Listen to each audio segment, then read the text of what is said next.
जिस तरह थोड़ी सी औषधि भयंकर रोगों को शांत कर देती है, समाप्त कर देती है, उसी तरह श्री हरि की थोड़ी सी स्तुति भयानक कष्ट और दुखों का नाश कर देती है, मनुष्य का कल्याण कर देती है। जय हो श्री हरि विष्णु जी की। आप सभी परम भक्तों को जय श्री सीताराम, जय श्री राधे श्याम। वैशाख मास में बहुत सारी धार्मिक कथाओं कहानियों का श्रवण करने का विधान है। ऐसा करने से हमें पुण्य की प्राप्ति होती है और हम प्रभु की लीलाओं से अवगत होते हैं। आज परम दिव्य शक्ति पर आप सभी भक्तों को वैशाख स्नान का महत्व बताने वाली एक बंदरिया की कहानी सुनाई जाएगी। बंदरिया ने वैशाख स्नान किया तो उसे राजा का राज्य, पुत्र, बहुएं आदि सब प्राप्त हुआ। तो चलिए भक्तों, हम बंदरिया की इस वैशाख स्नान की कहानी को शुरू करते हैं। जय श्री गणेश। एक राजा था। वह वैशाख माह में प्रतिदिन ब्रह्म मुहूर्त में उठकर गंगा जी में स्नान करने जाता था। राजा का आदेश था कि मुझसे पहले गंगा जी में कोई भी स्नान नहीं करेगा। राजा जब गंगा जी में स्नान करने जाते तो उन्हें प्रतिदिन शांत जल के स्थान पर हिलता हुआ हलचल युक्त जल दिखाई देता। तो राजा को संदेह हो जाता कि मुझसे पहले कोई प्रतिदिन गंगा जी में स्नान करता है। अतः राजा ने नदी के तट पर पहरेदार बिठा दिए। गंगा जी के तट पर एक वृक्ष था। उस पर एक बंदरिया रहती थी। वह प्रतिदिन राजा के स्नान करने से पूर्व स्नान करके वृक्ष पर चढ़ जाती थी। इस प्रकार होते होते पूरा वैशाख माह व्यतीत हो गया, किंतु अंतिम दिन राजा के सिपाही ने देख लिया और उस बंदरिया को पकड़कर राजा के पास ले गए और कहा कि यह बंदरिया आपसे पूर्व प्रतिदिन गंगा जी में स्नान करती है। उधर राजा की प्रतिज्ञा थी कि यदि कोई भी स्त्री मुझसे पूर्व स्नान करती होगी तो मैं उससे विवाह कर लूंगा। इसलिए राजा को बंदरिया के साथ विवाह करना ही पड़ा। वैशाख स्नान के पुण्य से बंदरी के गर्भ ठहर गया। 9 मास पूर्ण होने पर बंदरी ने राजा जी से पूछा कि शिशु जन्म के समय मुझे क्या करना चाहिए। तब राजा ने महल में एक घंटी लगवा दी और बंदरी से कहा कि जब तुम्हें दर्द हो तो उसे बजा देना, मैं संपूर्ण प्रबंध कर दूंगा। राजा की अन्य रानियां भी थी, उनकी कोई संतान नहीं थी। बंदरिया को गर्भ है यह समाचार जानकर अन्य रानियां मन ही मन बंदरिया से ईर्ष्या करने लगी और भावी संतान का नाश करने हेतु विभिन्न प्रकार की योजनाएं बनाने लगी। घंटी लगी देखकर एक रानी ने बंदरी से इसका कारण पूछा। बंदरी ने संपूर्ण वृत्तांत रानी को बताया। रानी ने बहकाया कि एक बार घंटी बजाकर तो देख ले कि राजा आते हैं या नहीं। बंदरी ने घंटी बजाई तो राजा जी दौड़े चले आए। राजा दौड़े दौड़े महल में आए और घंटी बजाने का कारण पूछा। इस पर बंदरिया ने उत्तर दिया कि मैंने यह घंटी रानी के कहने पर बजाई है। तब रानियों ने राजा से कहा कि यह तो पशु है, ना जाने कितनी बार घंटी बजाएंगी। इस प्रकार कहकर उन्होंने घंटी को हटवा दिया।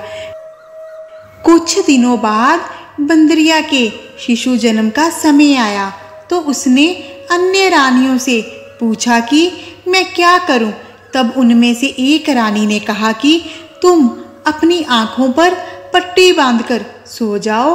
बंदरी के वैशाख माह के स्नान के पुण्य प्रताप के रूप में एक सुंदर पुत्र हुआ। शिशु के जन्म होते ही उसके रोने से पहले ही रानियों ने उसे एक टोकरी में रखकर दासी को दे दिया और आदेश दिया कि इसे नदी में बहाकर आओ, और उस शिशु के स्थान पर एक पत्थर रख दिया। राजा को भी कहलवा दिया कि बंदरी ने एक पत्थर को जन्म दिया है। राजा ने सुना तो उन्होंने भी संतोष कर लिया कि जब दूसरी रानियों के संतान नहीं है, यह तो बंदरिया है, इसके क्या संतान होगी। उधर दासी ने उस सुंदर शिशु को नदी में ना बहाकर कुम्हार के खंदड़ में रख दिया। दूसरे दिन कुम्हार कुम्हारिन खंदड़ में आए तो वहां एक शिशु को रोते हुए देखा। उनके कोई संतान नहीं थी, वो निसंतान थे। उन्होंने उस शिशु को अपने लिए भेजी गई भगवान की भेंट मानकर रख लिया और बड़े प्रेम से शिशु का पालन पोषण करने लगे। कुछ बड़ा होने पर बालक को यह ज्ञात हुआ कि वह रानी बंदरी का पुत्र है, जिसको रानियों ने मरवाना चाहा था। एक दिन वह बालक कुम्हार के बनाए हुए मिट्टी के हाथी घोड़े लेकर पनघट पर जा बैठा और दासियों को देखकर कहने लगा कि आओ रे मेरे मिट्टी के हाथी घोड़े, पानी पियो। जब दासियों ने यह बात सुनी तो वह हंसने लगी और बोली, अरे मूर्ख, कभी मिट्टी के हाथी घोड़े भी पानी पीते हैं क्या? इस पर उस बालक ने कहा कि कभी बंदरी के भी पत्थर जन्म लेता है क्या? उस बालक की यह बात दासियों ने जाकर महल में कही। तब रानियों ने दूसरे दिन विष मिलाकर लड्डू भेज दिए।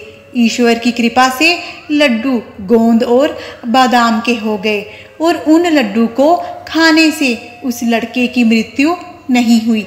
यह समाचार दासी ने रानी को कहा और रानी ने राजा से कहकर कुम्हार को देश निकाला दिलवा दिया। कुम्हार वन में रहने लगा। तत्पश्चात अगले वर्ष चैत्र माह में माता घनघोर के पूजन का दिन आया तो वह बंदरी का पुत्र 108 करवे और 108 गोली लेकर तथा घड़े में पानी भरकर बगीचे के बाहर बैठ गया। उधर राजा की और साहूकार की पुत्रियां घनघोर बनाने के लिए मिट्टी लेने के लिए आईं और बगीचे में खेलने और झूलने लगी। इस कारण कुछ समय बाद उन्हें प्यास लगी। तब उन्होंने उस बंदरी के पुत्र से जल पिलाने के लिए कहा तो उस बालक ने उत्तर दिया कि मेरे पास एक गोली है, उसे खाते जाओ और मेरी चारों ओर फेरे लगाती जाओ, तब मैं तुम्हें जल पिलाऊंगा। इस पर पहले तो कन्याओं ने मना कर दिया, किंतु प्यास तीव्र होने के कारण वह मान गई। इस प्रकार गोली खाने और युवक के साथ फेरे लेने से वह गर्भवती हो गई। बाद में जब उनके माता पिता को यह ज्ञात हुआ तो वह सभी कुम्हार के पास आए और संपूर्ण वृतांत सुनाया और कहा कि तेरे पुत्र ने हमारी कन्याओं से विवाह किया है, अब तुम्हें इन्हें अपने पास रखना होगा। तब कुम्हार ने निर्धन होने के कारण असमर्था व्यक्त की तो 2 कन्याओं के माता पिता ने बहुत सारा धन देकर अपनी कन्याओं को कुम्हार के घर विदा किया और कुम्हार के घर 108 बहुएं आ गई। बाद में उनके घर 108 ही पोते हुए। कुम्हार ने समस्त नगरी को भोजन हेतु निमंत्रण दिया और राजा को भी बुलवा दिया। राजा के यहाँ से रानी बंदरी के अतिरिक्त सब भोजन हेतु पधारे। तब राजकुमार राजा की आज्ञा लेकर बंदरी को लेने गए और लाकर सभा में सबसे ऊंचे स्वर्ण आसन पर बिठाया। राजकुमार ने अपनी सभी पत्नियों को समझा दिया था कि बंदरी मुझे जन्म देने वाली माता है। एक एक बहू रानी बंदरी के चरण स्पर्श करती गई और एक एक सोने का सिक्का और पोते को गोद में देती गई। जब राजा और अन्य रानियों ने यह सब देखा तो कुम्हार के पुत्र से इसका कारण पूछा। रानियों को संदेह होने लगा था कि यह अवश्य ही बंदरी का पुत्र है, इसलिए रानी रूठकर राजा को कहने लगी कि कुम्हार के पुत्र ने हमारा अपमान किया है और बंदरी का सम्मान किया है, अतः हम लौटकर जा रही हैं। इधर राजा को पुत्र के जन्म का संपूर्ण रहस्य ज्ञात हो गया था, इसलिए उन्होंने रानियों को देश निकाला दिया और अपनी सभी पुत्र वधू एवं पुत्रों को लेकर महल में आया और राजकुमार का राज तिलक हुआ। कुम्हार कुम्हारिन को राजकुमार ने महल में रहने के लिए निवेदन किया, किंतु वह नहीं माने। तब राजा ने उन्हें ढेर सारा धन दिया। इस प्रकार सभी अपना जीवन खुशी खुशी जीने लगे। यह वैशाख स्नान का फल था कि सभी को सुखमय जीवन प्राप्त हुआ। हे प्रभु, जिस प्रकार आपने बंदरिया को वैशाख स्नान करने का पुण्य देकर कल्याण किया, उसी प्रकार इस कहानी का कथन करने वाले को और इस कहानी का श्रवण करने वाले को पुण्य प्रदान कर हमारे जीवन का कल्याण करें। जय हो श्री हरि विष्णु जी की। कहानी समाप्त हुई।